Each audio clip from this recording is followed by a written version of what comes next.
exciting than I thought it would be, but we are now. All right. Tom McKay here, your host with 3D Politics Live. David Van, right over there, soontopolitics.org, and of course, David Oldham, constitutionalgrounds.com. I am Tommy McKay right here on 3D Politics. Catch me, McKay, at 3dpoliticslive.com, and of course, at Tom E. McKay, Facebook and Twitter. We've got a lot to talk about. Once again, term limits. You wouldn't think it'd be in the news, but it is. Redistricting. Notice how we didn't start with viral news. It's pretty exciting. I think personally it's a Manchurian virus, which means it was here the whole time and then they suddenly made it start working. And also Governor Stitt and Mayor G.T. Bynum have been in the news pretty hard recently, and I want to talk a little bit about that. And also constitutionalgrounds.com has some exciting news and stuff that they have been discussing, not only regionally and statewide, but also nationally. So before we jump in there, because I am just chomping at the bit, I got to tell you, it's been pretty exciting around the house. I've got I got a 12-year-old sixth grader who is asking me every day, when will school end? Because it's just a matter of time. So that's what we do. It's not like, Joy Hoffmeister doesn't come teach my kids, but she does feed them. What about you guys? What's going on before we jump into it, term limits and that? I went over to my granddaughter's house last week, got to talk to her through the screen window, and her fishing pole came today from Grandpa, and we are going fishing this weekend. I tell you good. what. Yeah. Yep. Oh, awesome. Yes, Awesome. I tell you what, she's my favorite babysitter. She loves babysitting Grandpa. 4 years old, last Monday, 4 years old. Oh, congrats. Well, happy birthday. How about that? Yeah. Oldham, what about you before we jump into it? Well, hey, I went out and day one I got a haircut, Nice. finally. I've been wanting that, and so I got a haircut, and then it turned out that the place I went to was in Tulsa, and Tulsa wasn't officially open. Our would-be Burgermeister didn't like that the governor's orders and thought it should be at least a week later. So anyway, Sure. but I got my haircut. I'm looking for a restaurant to go to this Friday when they get to open a little bit, and head out and start giving some tips to our non-essentials. What about bowling alleys? Why aren't they essential yet? When can I go bowling? That's my. And what about the movie theaters? I mean, I think I was wondering about that today. Are they gonna how far is this gonna go? Are we gonna just have to sit 3 seats apart? Otherwise, everything would be a problem. Right. And if I take somebody, can I sit next to them, or do I have to sit? No. I think I could bowl alone. Drinks? I will. So, Van, you've got some interesting news that is not virally oriented. It has to do with term limits that were passed some time ago in Oklahoma, and we're seeing some effect, and you're keeping a track of it. So tell us a little bit about term limits in Oklahoma and what's going on. Yeah, I tell you what, a few years ago, I met a man named Lloyd Noble II. Lloyd is from... he's from Oklahoma, prominent family here, and he passed a law that's going to affect these 5 gentlemen here. Now, these are 5 lawmakers. From the top, you've got Charles Ortega, and you got Lewis Moore. And in the middle here, we got my friend and my senator, Gary Stanislawski, Mike Sanders, and Speaker Pro Temp of the House, Harold Wright. Okay. These are the only 5 out of 149 lawmakers that actually are going to be term limited this year. Now, why am I saying that? I'm saying that because when Lloyd Noble decided that he was going to bankroll, he's from a wealthy family, okay? The Lloyd Noble Center in Norman named after his father. Okay, they've done so much for Oklahoma. A wealthy family going way back to beginning of statehood. And Lloyd was on C-SPAN right after this passed. In 1990, Oklahoma became the first state to enact term limits on their legislature. And what it did do was hasten the end of the Democrat control, because you didn't have guys spending 40, 50 years in the House anymore. Okay, hold on. Let me catch everybody up, and mainly me. Because what you're saying is when you say legislature, is it House and Senate? Yep, both of them. And the term limit was for how long of a term? It says, okay, you're grandfathered in, so they aren't going to count past years against you, but beginning in 1990, the clock starts, and you got 12 years accumulative between House and Senate. You can't run 12 years in the House and then another 12 years in the Senate. Boy, it's like they thought of everything. Yes. Yeah. Okay. Now, my friend Randy Brogdon, Senator Brogdon, another 17 years later, decided, well, if it's good enough for the legislature, it's good enough for the statewide elected official, including the governor. So Brogdon got the same thing put on state question, put in front of the people, and it passed. Okay, so that's why your governor can only serve 2 4-year terms. So the statewide elected officials get a total of 8, not 12, 8. The only exception on that is the Corporation Commission, and God knows why they skipped that. But our friend Bob Anthony's been on the Corporation Commission for 30-some years now. Okay? But now, when Randy Brogdon ran for governor 3 years later, I was talking to Brogdon at a Christmas party one time. I said, you know Lloyd Noble? He said, do I? He flew me all over the state when I was running for governor. And I said, well, that makes sense. You were the two guys that put state term limits on lawmakers.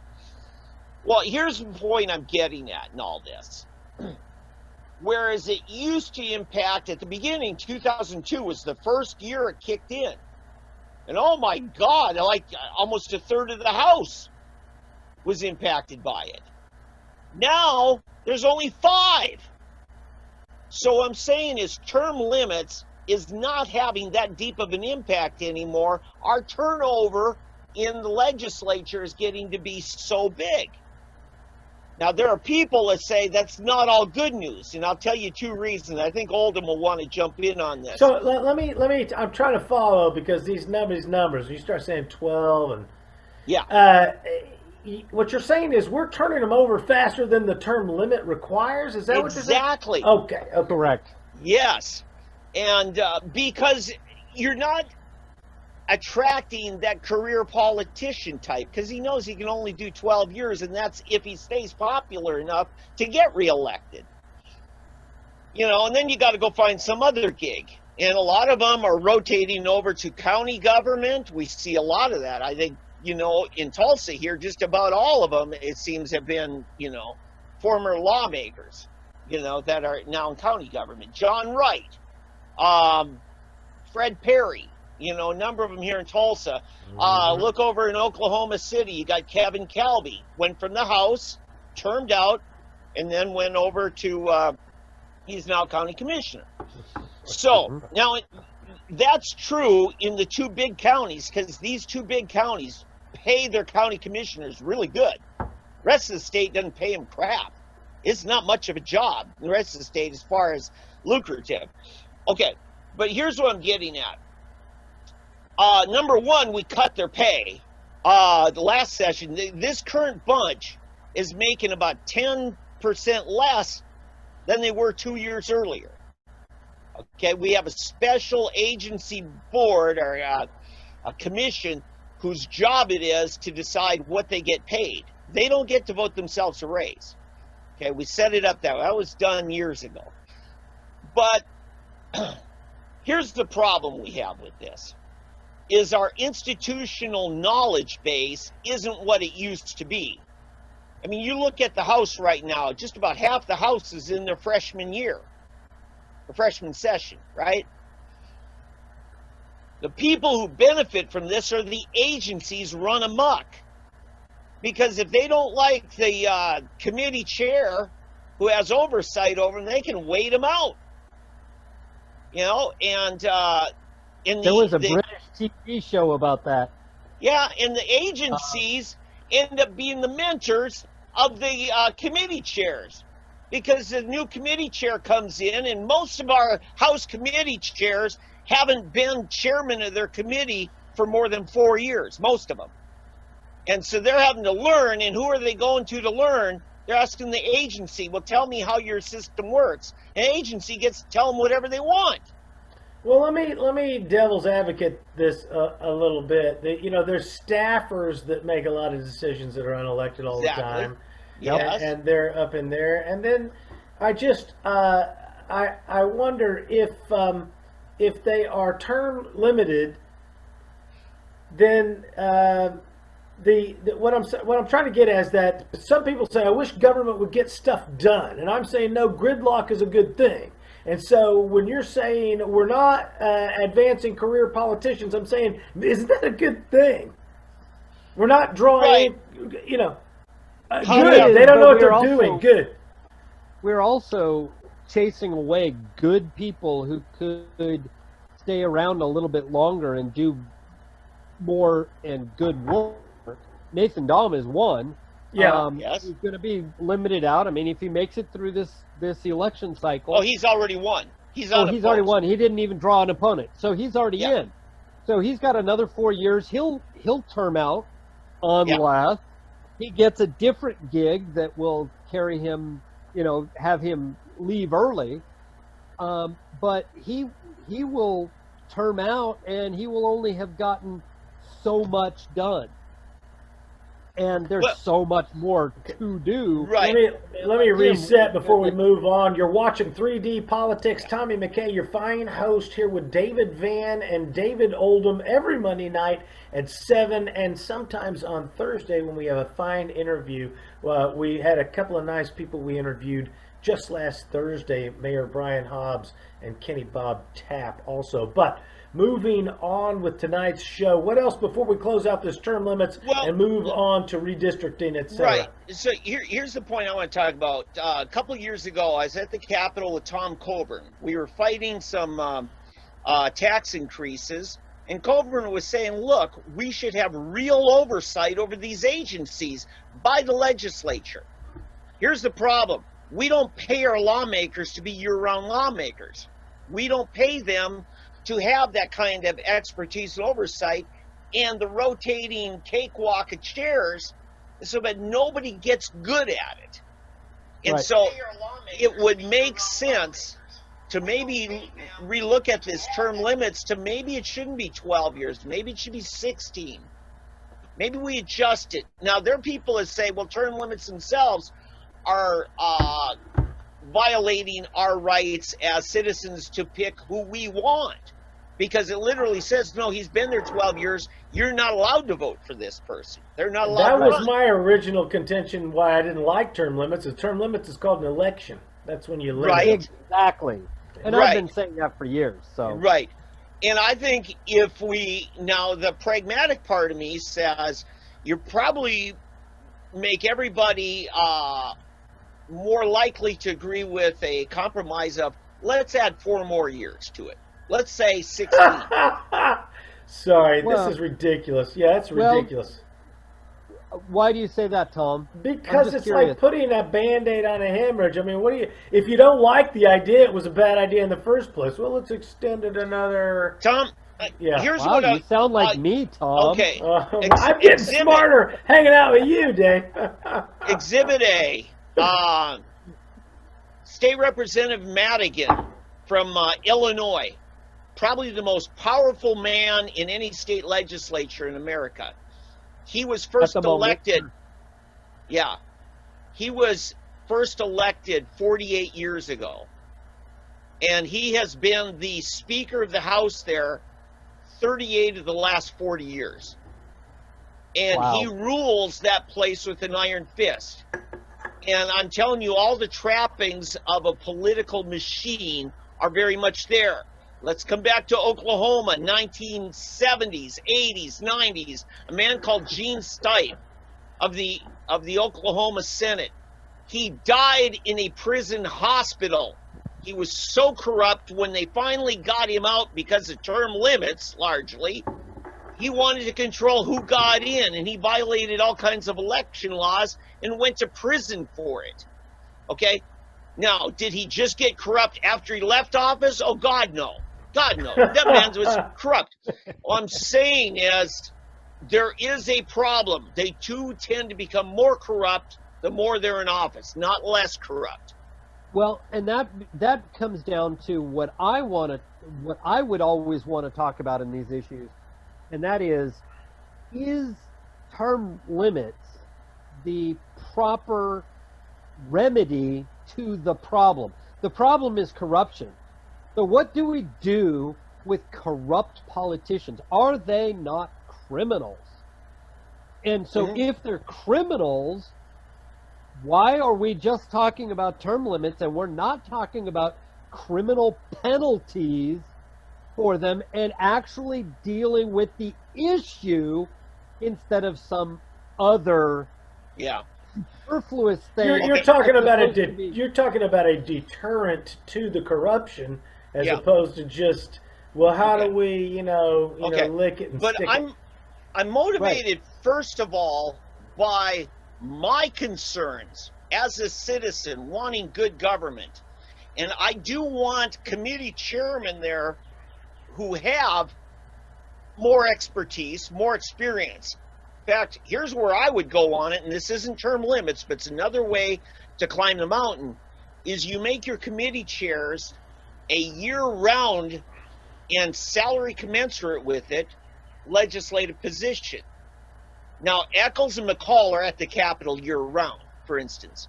But the committee chairs, if we're going to expect them to truly be oversight over those committees, they're going to need the manpower and staff that they can independently provide the watchdog responsibilities that we need them to do. Wow. Unfortunately, you've made quite a compelling argument, David. Okay.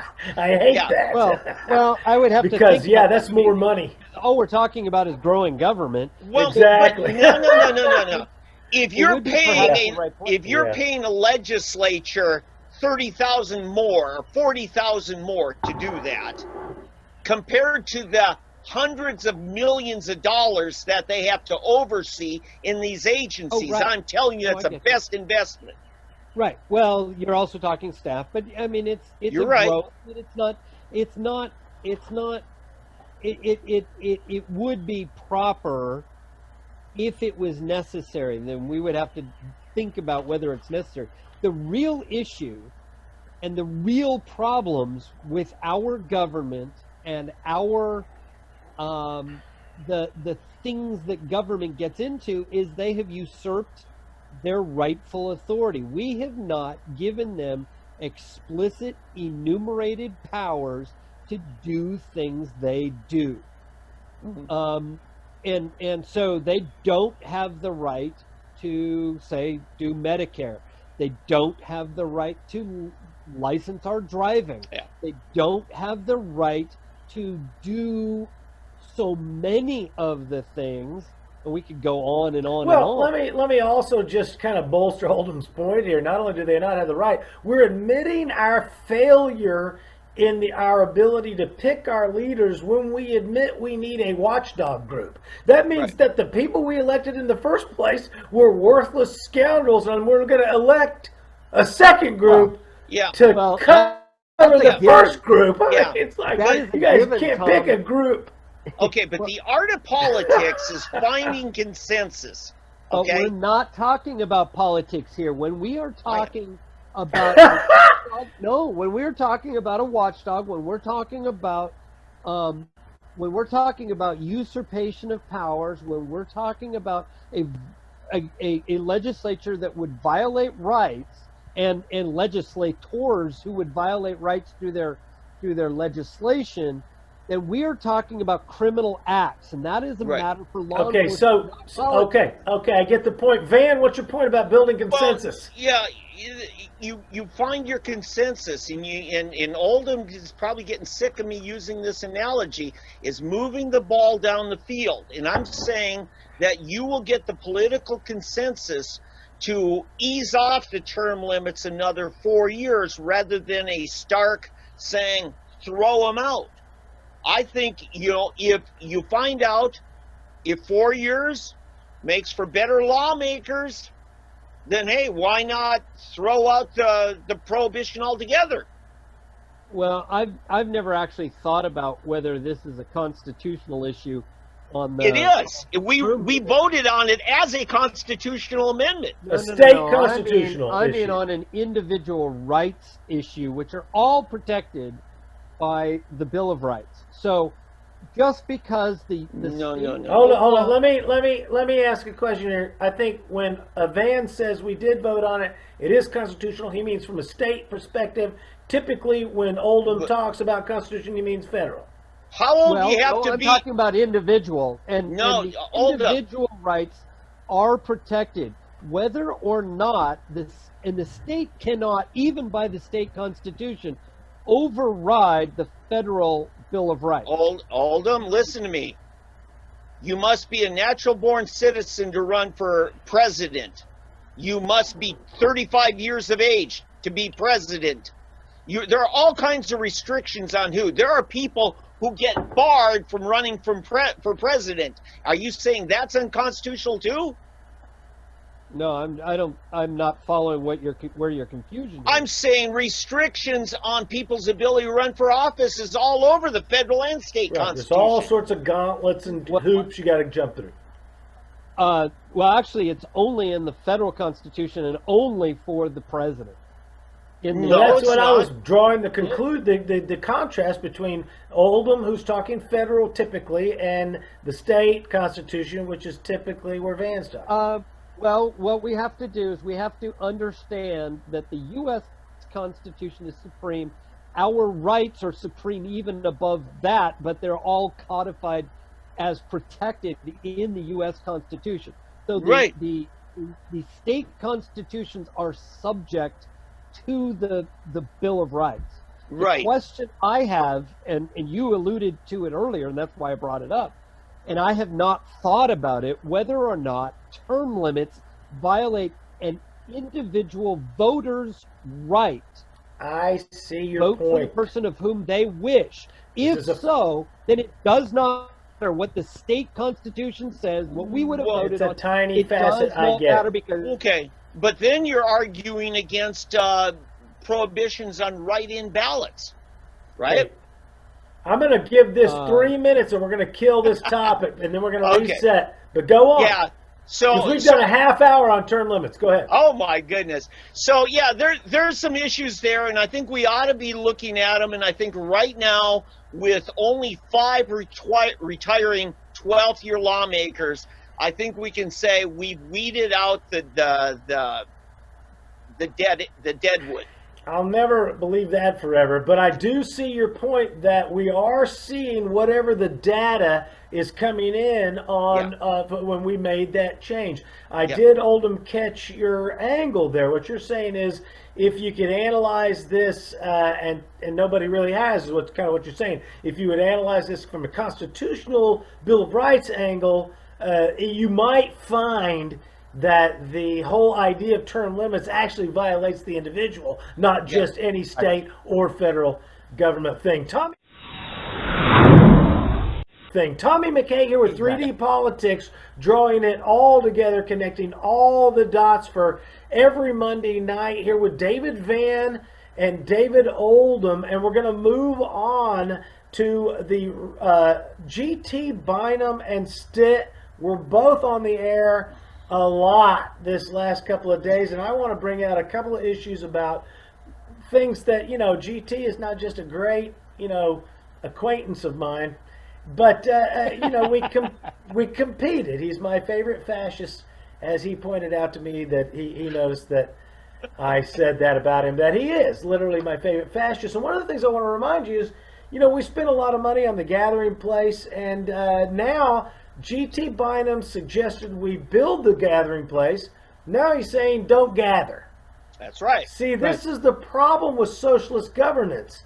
And the people who are socialists will say, well, poor GT, he couldn't see it coming. And I say, I saw it coming when you wanted to spend everybody's extra penny on all these collective investments. I saw it coming. I said that's a bad idea. Okay? I didn't know why, but necessarily it was going to be a bad idea in the first place.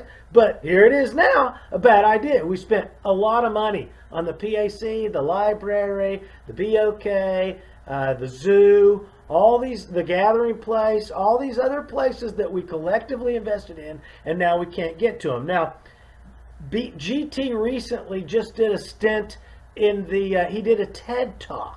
And he's gotten some national publication where they said, G.T. Bynum is a Republican in a red state. I just about spit my coffee and laughed out loud because when I ran against him, I wanted to run as a Republican, but I was required to be nonpartisan about it. Because in Tulsa, Oklahoma, as mayor, G.T. Bynum does not get to recognize himself as Republican. There's your fake news, kids. There's a national story about G.T. Bynum being a Republican, and no, he's not. He ran as a nonpartisan. So there's no Republican. Oh, it's a red state, all right. But the idea that he's a Republican, yes, sir.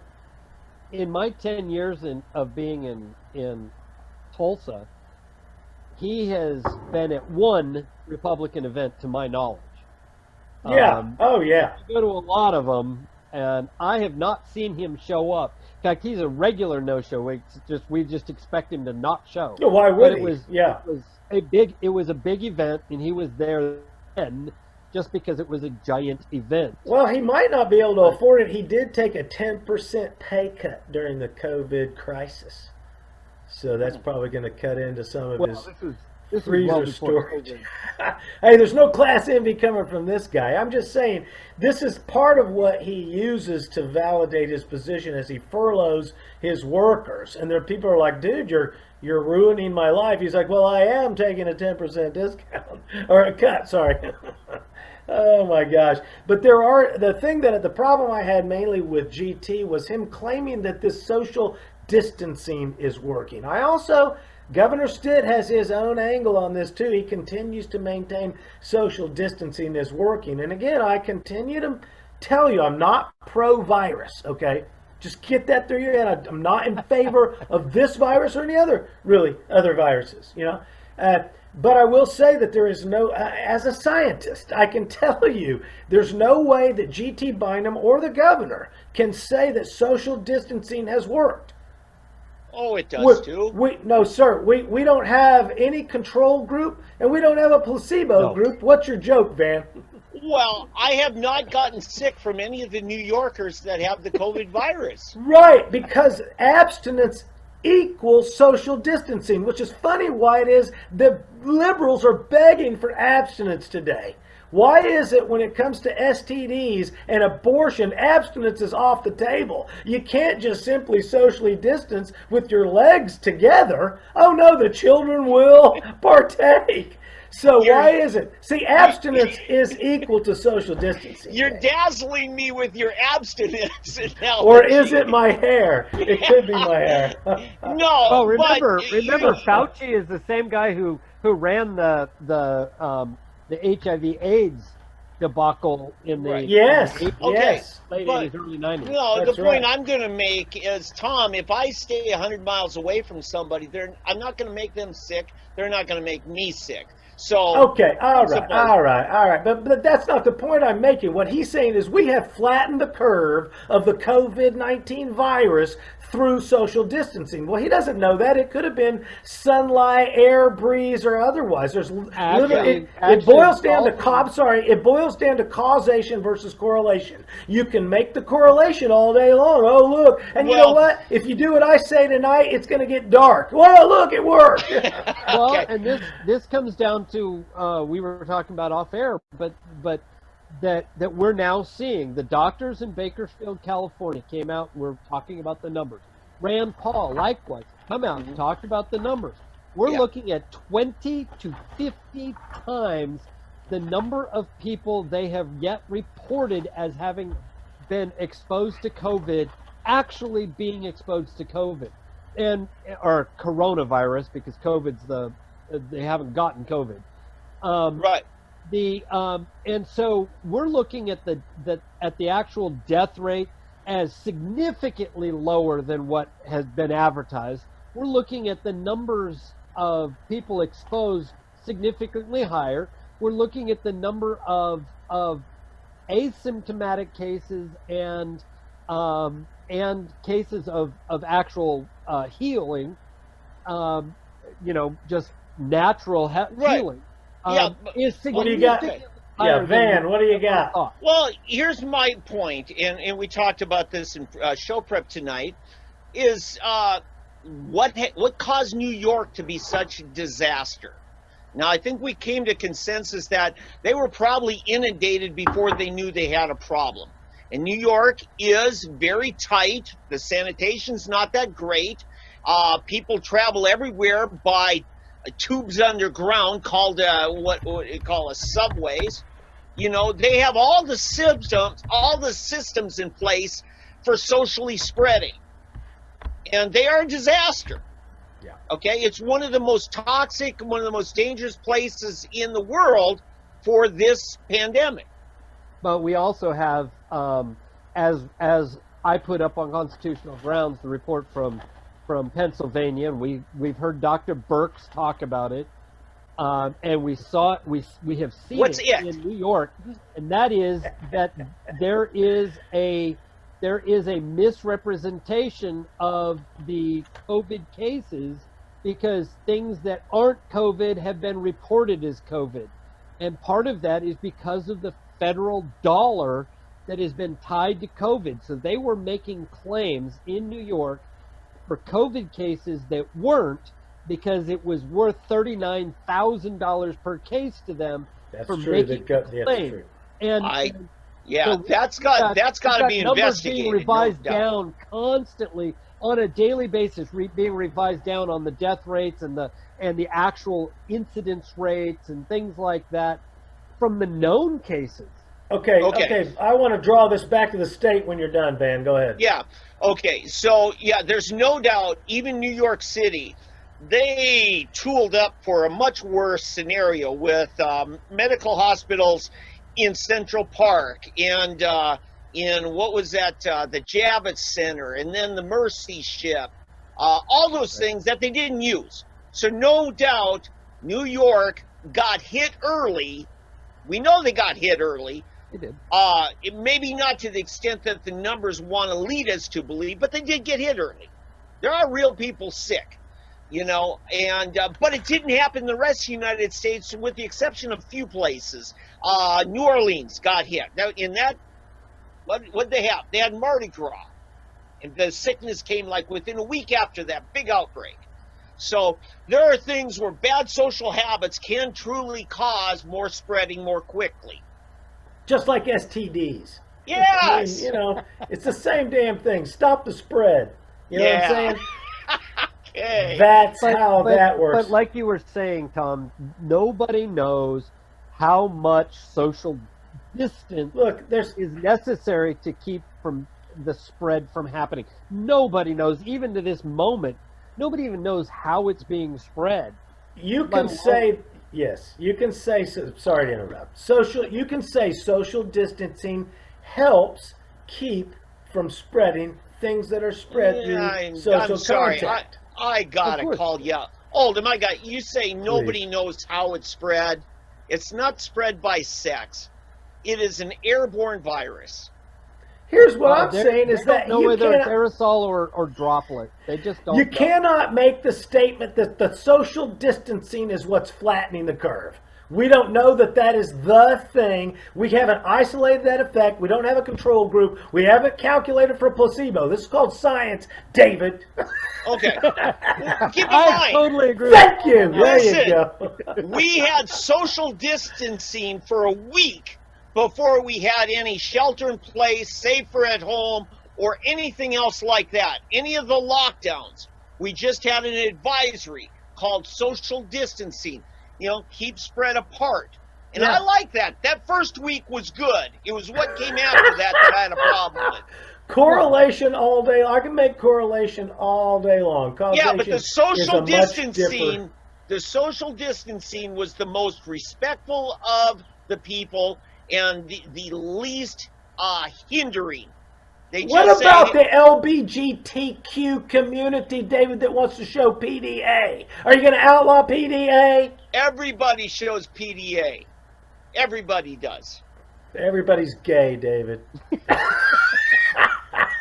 I'm sorry that you quit kissing your wife. It's sad what you're missing out on. Oh, you know her, huh? You better resume before somebody takes your place. We'll have to check with her first. I've never met your wife, but I'll go out on a limb and say you done well. Well, she says she knows you, so. I don't know that, but I know you well enough that whoever she is, you did well. Anybody that can put up with me doing fairly well. But I want to get back to a word. Hey, listen. Yes, yeah. I married up to. I'll admit to it. I'll never admit to it. She did a good job finding me. It's just been a nice little balance we worked out. All right. I know who's in charge.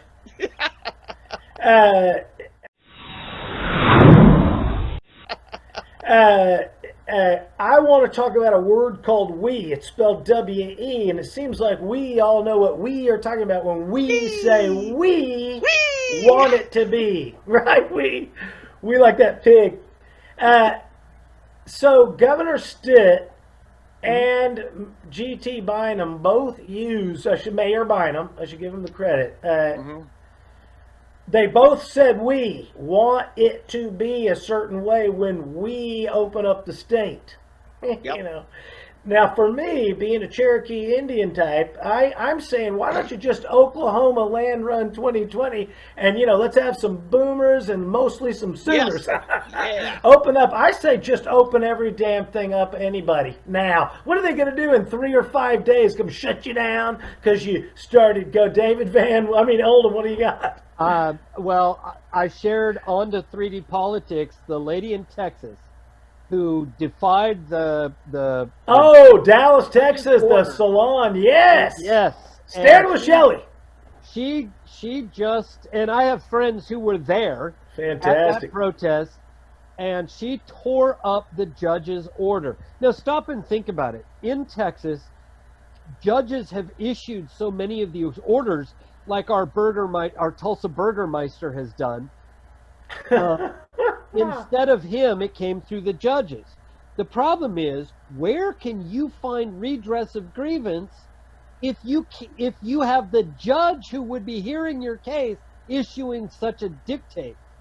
I mean, without ever hearing any evidence or finding a fact or anything. Now that judge would at least be actually a crime. That judge would at least be an elected official, correct? Wouldn't that judge that would do that be an elected position? Well, they would. It may or may not be. I don't know Texas. Well, first of all, the judge can never be the initiator of any petition of the court. Never.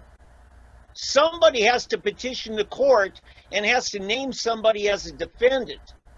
And the only time you don't first get a full trial and due process of law is where they can demonstrate that the harm would be so irreparable that some kind of injunction needs to take place to withhold something from happening until it can be resolved in court.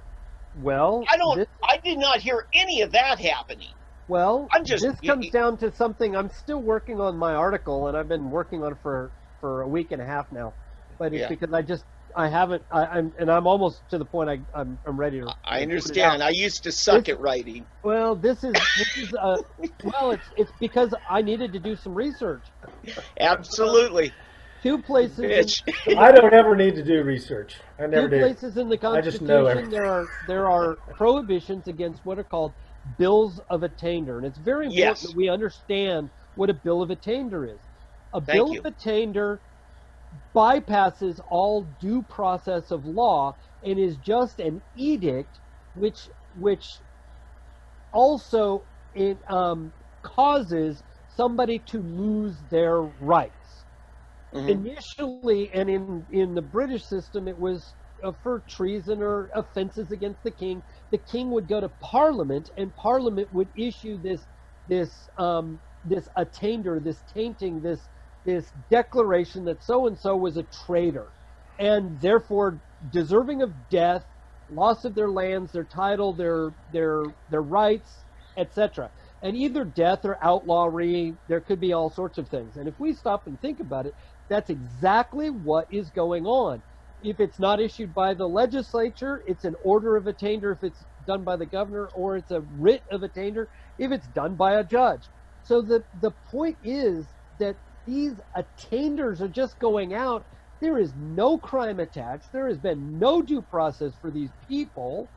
They are just being dictated to. And then if you step outside of your home, safer at home, or you open your business because you've been ordered to close, you are just guilty for having violated the order.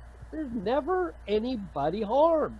So you're just now listening to David Oldham from Constitutional Grounds talk about a gal named Shelley runs a salon in Dallas, Texas, disregarding those orders to keep shut. And you're also with me with David Van from the Soonerpolitics.org. And I want to bring it back to GT and his statements about opening the state. Tulsa Mayor G.T. Bynum has his idea about who we means when he says we, but then Governor Stitt also says what we, that word, we, is an amazing word. But now G.T. Bynum, on his interview with KFAQ, he said we, during the rollback, he calls it. Now we shut the thing down with the flip of a switch, but with the rollback, we can't just flip the switch. We got to do this in some sort of careful manner. We shut it down, no problem. But to get you back what you want, it's take a while. So he says, we, G.T. Bynum, this is April 22nd on KFAQ, we really want it to be uniform across the state. He says, I talked with the governor's office and we really want it to be uniform across the state. Now, Governor Stitt today on Channel 6, he says, we think we've hit the date to open the state, which I don't understand why it is that Governor Stitt says we are ready to open it, but the same we, when Mayor G.T. Bynum says we at the Bynum's office have been in touch with the governor at the state, and that's why my question, who is we that you're talking about? You mean we, Mayor Bynum and Governor Stitt, we have decided? No, he means me upside down. He means me. The inverted, the Manchurian virus. What he says is, we want it to be uniform across the state. That's not what Stitt said. Stitt today says we're ready to open it. And somehow GT says we will open up 14 days after we have declining positive cases. And GT's confused with Dr. Dart. We're gonna find out what that mysterious date is, because we're not sure when the 14th. It's kind of like with your high school girlfriend. You're not sure how long you've been dating. Yes, man. In debate terms, back in high school, they called that moving the goalpost. You know, you really don't want to be held to something, so you keep moving the standard, so you can't be pinned down. And the fact is, Bynum is not a conservative. He has never been a conservative. He's been promoted as a red mayor in a red state. When I ran against him, we weren't even allowed to identify as Republican or red. We were forced to be purple, nonpartisan.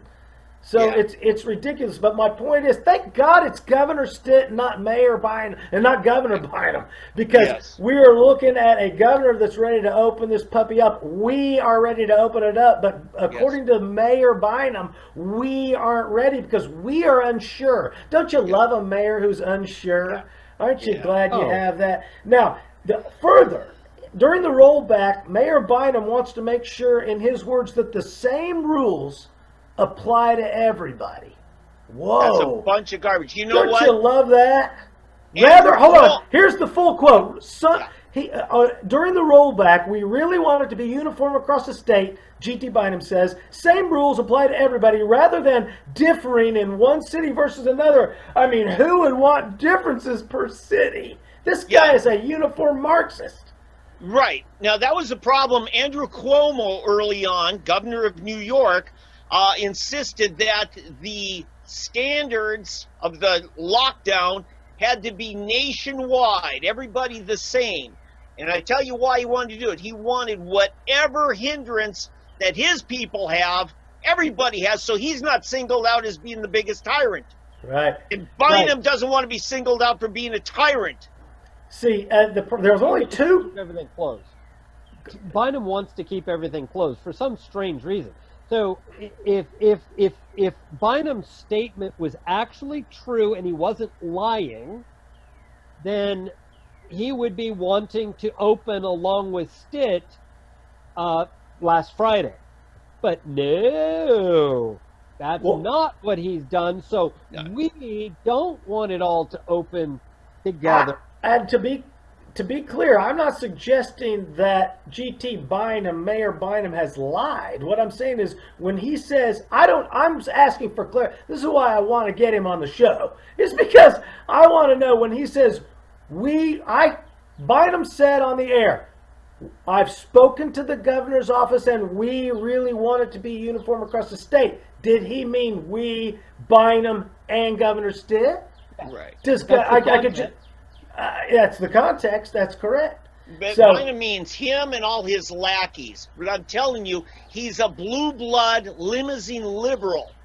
He's always been an uppity, born with, born to wealth, born to prestige and social standing in this city. And he's a liberal. His mindset, his approach to everything is liberal. His attitude of running before the pandemic was he wanted to help take over the public schools as the mayor of a city. It's literally overblown. Literally overblown. Channel 6 interviewed Governor Stitt with some. I never thought there was a thing called a stupid question, but I think we might be getting this. So this guy on Channel 6.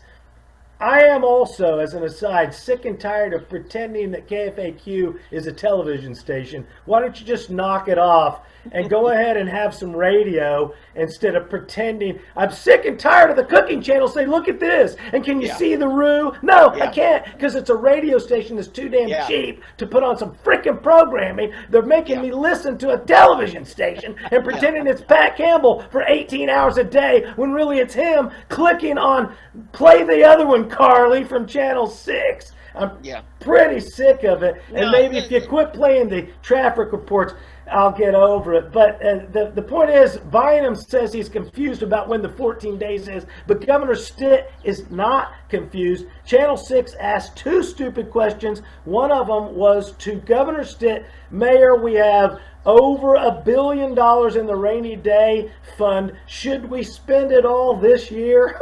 What kind of dipshit person ask a question like that? Should we blow everything we have all in 1 year? Great idea. The other question was, what do you say to them? Here's a person in the news asking the governor who wants to open the state, but how do you respond to the mayors who feel pressured to reopen? Pressured to reopen? What does that mean? All right, I'm over it. Okay. David, somebody save me. Okay, if I may. I'll say the words that no TV station in Oklahoma wants me to say. They're liberal. If you ever notice, when they're talking to a legitimate conservative, they'll always refer to him as Senator Nathan Dahm, the very conservative senator from Broken Arrow. Do you ever hear them refer to somebody as a liberal senator? Right. No, of course they don't. They're rational and reasonable. Right. And the point is they don't want us to see their TV station as liberal. But every one of the commercial TV stations in this state is a liberal TV station. Right. We used to have two legitimate conservative talk radio stations in Tulsa that were doing very well, KFAQ and KRMG. Okay, then KRMG got bought out by Cox Communications nearly 20 years ago, and they become liberal again. Now, they were liberal back in the 80s under Swanson Broadcasting, and eventually when Rush came in and they eventually got rid of John Erling, they became pretty conservative.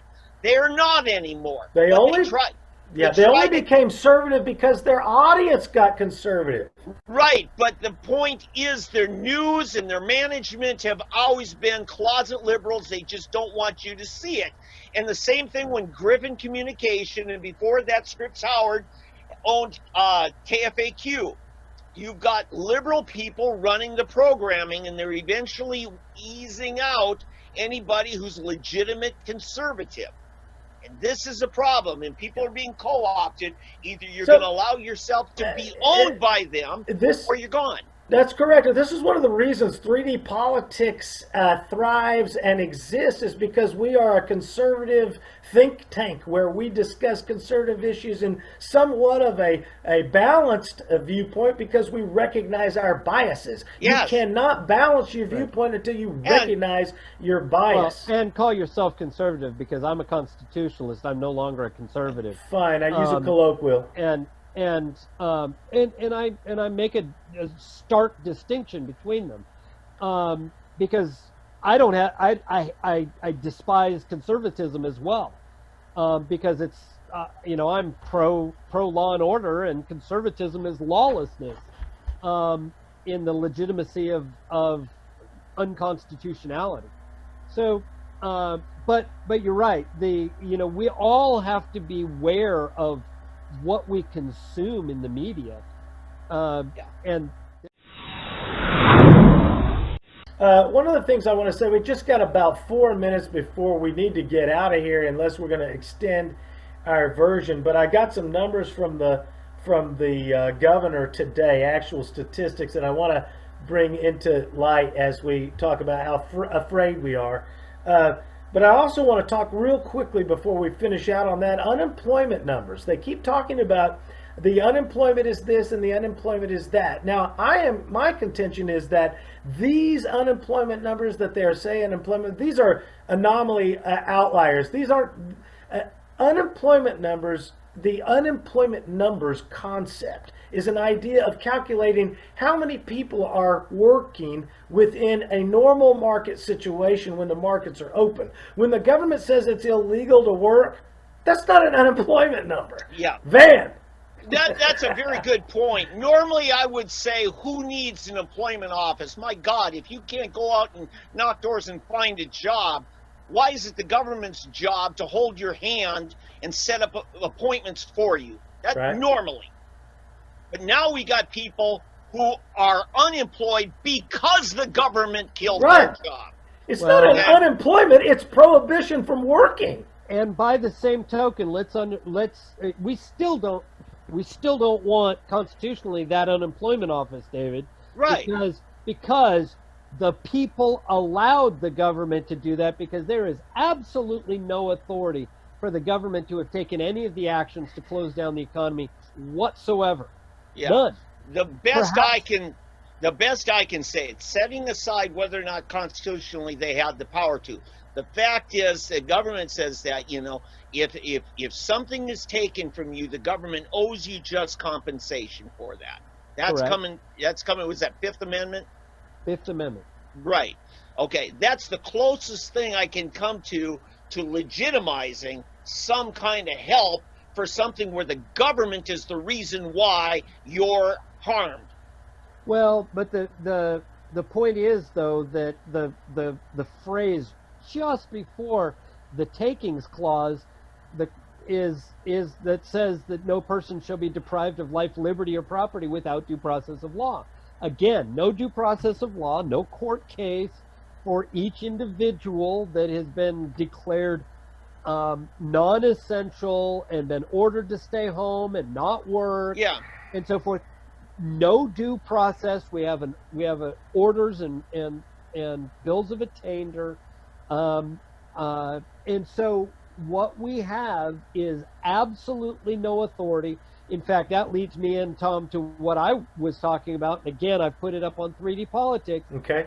Attorney General Barr has come out. He's encouraging his federal prosecutors to be looking for cases of governors, and I think also the mayors, because certainly they're involved, where they are violating individual rights. Now, the government's idea and the court's idea of what a violation of individual rights is nowhere close to what the Constitution is, but it is a good sign because there are cases that are being made around the country for these cases.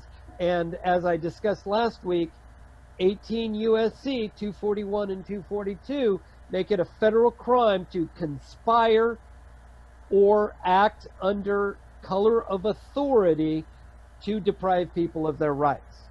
So we have both a conspiring and an acting under authority, color of authority, going on. So both of those are being violated by these governors and mayors.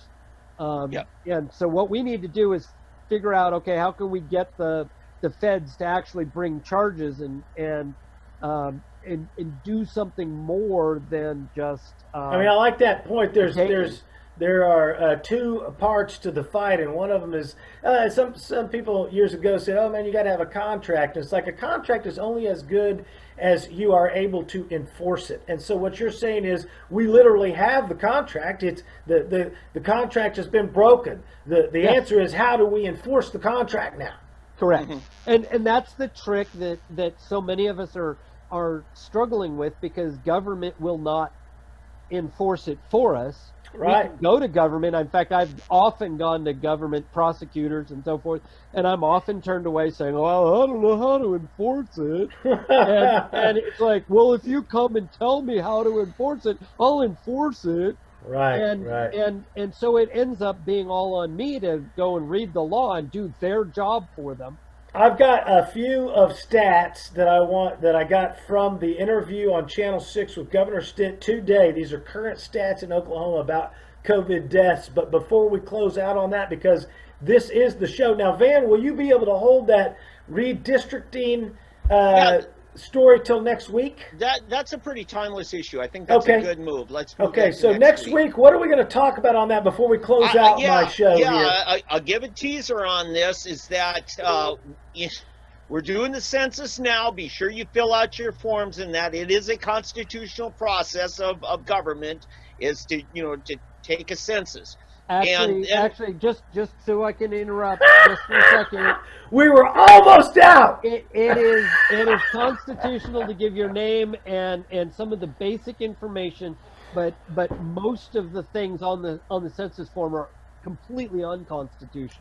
If I've already filled out my safe word, is it too late to? Yeah, the counting of heads is a constitutional process, and by that, it will fall on the legislators next winter, next January, February, to draw up new districts, which will impact elections 2 years from now. Okay. This is a very important thing, and I've got some novel ideas to improve it, to follow what David Oldham saw up in New Jersey, the way they had a collaborative, a cohesive set of districts between the House and Senate. It's brilliant. It works great. My native state of Minnesota has been doing it for 50 years, and I think it's something we should do in Oklahoma to avoid any federal lawsuit over gerrymandering, because states who have adopted this have still been able to draw their own lines. They just they're a little bit safer against the accusation that they're trying to harm a group or individuals by it. Okay, this is some pretty in-depth knowledge of state politics, where districting has to do with exact number of participants. And and here's my teaser. Is the article's up on 3D Politics. Study up on it. We'll have a quiz next week. Very good. So next week on 3D Politics, we will cover these district issues. Yes. But for now, before I send us out of here, I want to remind everybody why we've been shut down. This is current statistics from the governor. You want to argue with the governor? Call him up. I'm sure you can reach him. But I'll give you the percentages first so you can go ahead and pretend to be scared, and then I'm going to tell you the total number. But 31%, well, let me start here. 80% of all the deaths from COVID in Oklahoma, 65 years and older. 85% of every person we're shutting down the entire world for in Oklahoma, 65 years and older. 31% of all those deaths have occurred in the concentration of nursing homes, because that makes sense from a scientific standpoint. I know I'm not the scientist that I am, right? I mean, that goes to David's point. Pretty easy. There's a lot of 65-year-old and olders in nursing homes, so 80% of all deaths 65 years and older, 31% of all deaths in nursing homes. How many Oklahoma deaths to date? Anybody? You want to guess? Right at 200, I think. 193. Yeah. So for 193 people who are already suffering the potential terminal illness of age, we have shut down every single person that can do everything, and it keeps me from bowling. Tom, nursing homes are largely a function of socialism. Yes. Right? Yes. And it leads to a lower expected age, lifespan. That is correct, and we are seeing it right now. Socialism kills. That's correct. And Socialism carry your kills. parents as long as you can, folks. You hear me, kids? I'm talking to you. Well, but what are the? Do we have the numbers? Do you have the numbers for Oklahoma? The actual numbers of people infected, or were we testing for No, that? no. I took notes on what Governor Stitt said on his Channel 6 interview, and there are what I would say only 193 deaths with respect to the family. No death is a small death. No, what I'm saying is we are shutting down like a global issue when there are only 193 people suffering it in Oklahoma. Out of 3.5 million. This is absolutely off the edge, and I don't know why we didn't fill the Gathering Place skateboard park with sand, because the children may be out there in May. I know I'm going to be bowling in May. Yes, man. A month ago, we did not know if we were going to be the next New York. Well, sure. Let's hope next time we have a chance to vote for a governor, we don't vote Cuomo in. Cuomo rhymes with homo. Did you know that? That's the thing. Hey, my name is Tommy McKay, right here on 3D Politics. Catch me at Tommy McKay, Facebook and Twitter. McKay at 3dpoliticslive.com. David Oldham, constitutionalgrounds.com. And of course, our wizard over there in the state with all the stuff. The Homo sapien wizard. Homos, nothing wrong with that. Homo sapien wizard. David Van Homo sapien with Sooner Politics. Hey, look it up, you children, especially when you're home at mom. Google it. We're going to catch you guys again next week. And remember, there's always an open invitation to G.T. Bynum, the mayor of Tulsa, and of course, Governor Stitt, to come on the show and talk to us about why we talk about them. And we will see you next week on 3D Politics. Thanks for being here. Thank you, guys.